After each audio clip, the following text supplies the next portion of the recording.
Hi, good morning, children. How are you? I hope you are all fine. Welcome to Nirbhaya High School, Padmanagar Phase 2, Chintal. Digital Learning Classes to understand the subject easily. I am your English teacher, Ashtalakshmi ma'am. And yesterday we have completed the workbook part full. We have completed. Yes, module 3, 4, 5 from your workbook we have done. Vocabulary part, grammar part, formal writing and creative writing. Anything is missed means you read it out. Okay, children. Now we are going to read. Only workbook part is there. No, we are having the textbook part also. Now we are going to do the textbook part. Okay, children. Take out the textbook, children. We are having which lessons in textbook? 4, 5, 6. Okay, children. In the fourth, what is the fourth lesson? A Merry Christmas. We are going to read meanings. You read it out, children. Now I will read the literature comprehension.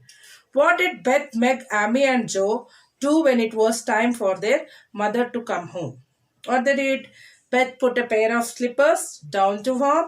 Meg stopped lecturing and lighted the lamp. Amy got out of the chair without being asked. Joe forget how tired she was. She prepared to hold the slippers close to the place. This was done. Okay, children. This is your question answers. We should read now. We are going to read literature comprehension, judgment questions of 4 and 5 lessons. Okay. I will like this only. I will read. You also read after me. And you should write in which book, children? Yes, in your homework book. Okay, everyone are opened your books or not? I hope everyone have opened your textbooks and homework books. Yes, children. Textbooks and homework books. Now we are going to read the question answers. Okay, children. I will read. You also read after me. Says literature comprehension. What did Beth, Meg, Amy, and Joe do when it was time for their mother to come? Beth put a pair of slippers down to warm. Meg stopped lecturing and lighted the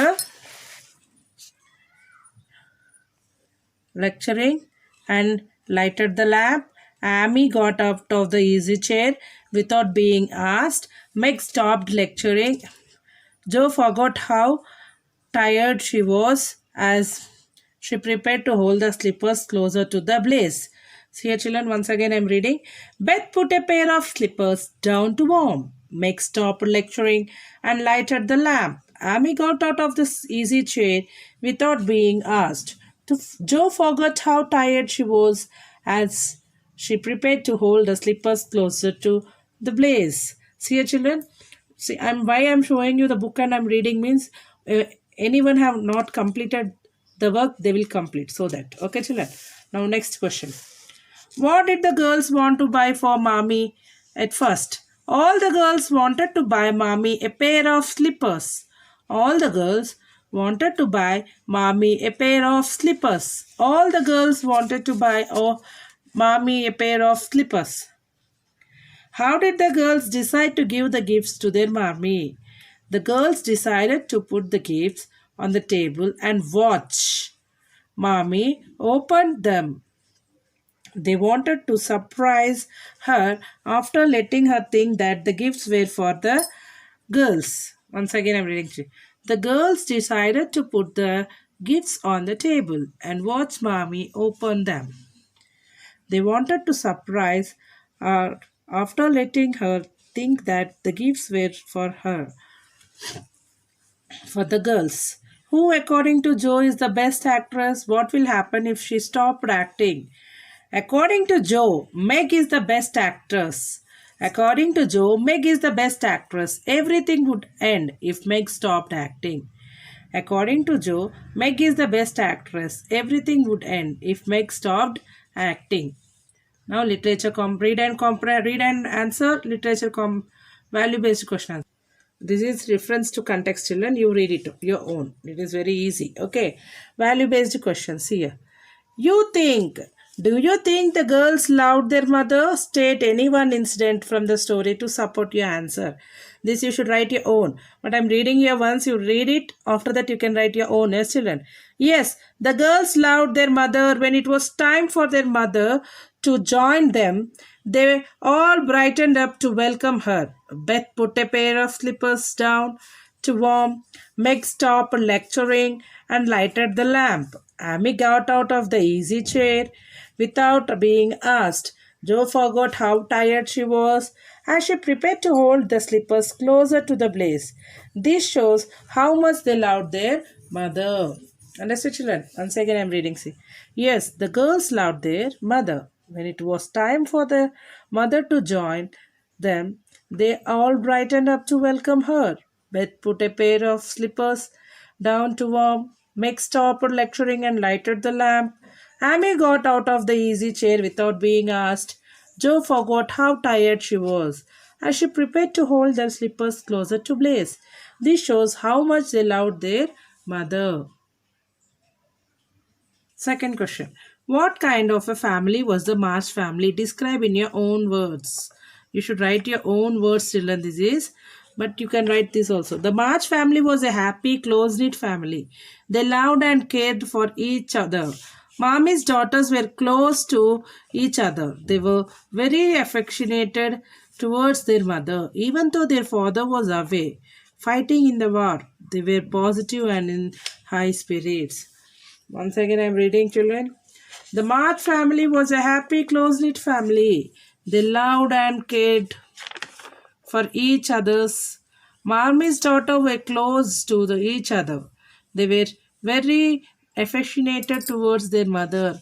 Even though their father was away fighting in the war, they were positive and in high spirits. Understood, children? This is your exercise 4, question number 1 and 2. We have finished lesson number 5 also. Now we are going to do the lesson number 6. Lesson number 6, we are not having any.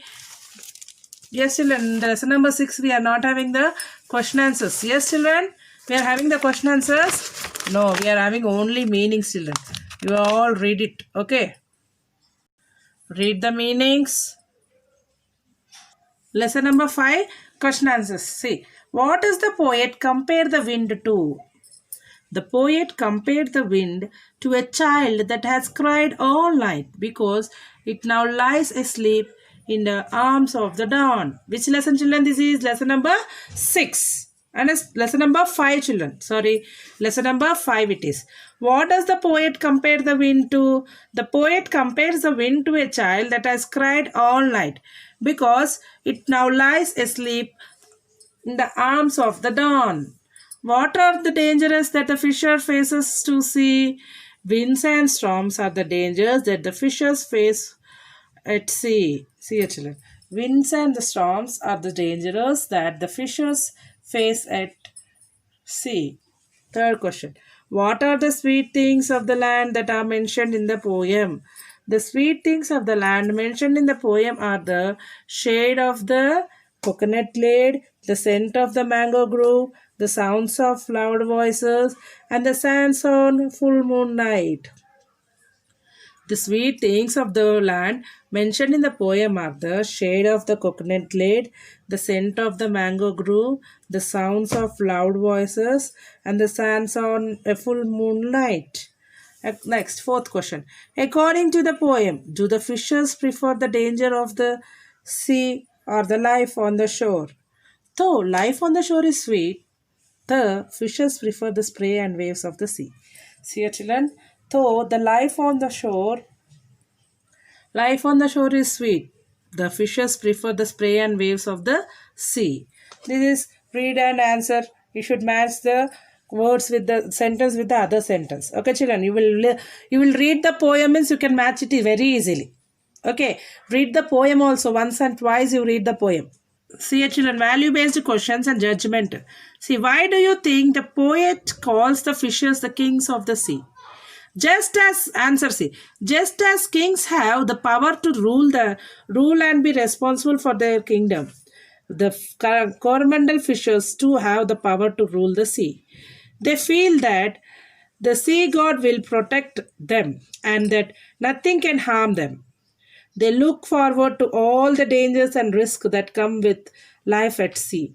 This is why the poet calls the fishers the king of the sea. See, children, just as kings have the power to rule and be responsible for the kingdom, the coromandel fishers too have the power to rule the sea. They feel the sea god will protect them and that nothing can harm them. They look forward to all the dangers and risks that come with life at sea. This is why the poet calls the fishes the king of the sea. Can you guess why the fishes track the seagull's call? See here. Seagulls primarily eat fish and thus tend to be around areas where a lot of fish can be found. So if the fishers can track the seagull's call, they can find areas in the sea where plenty of fish can be found.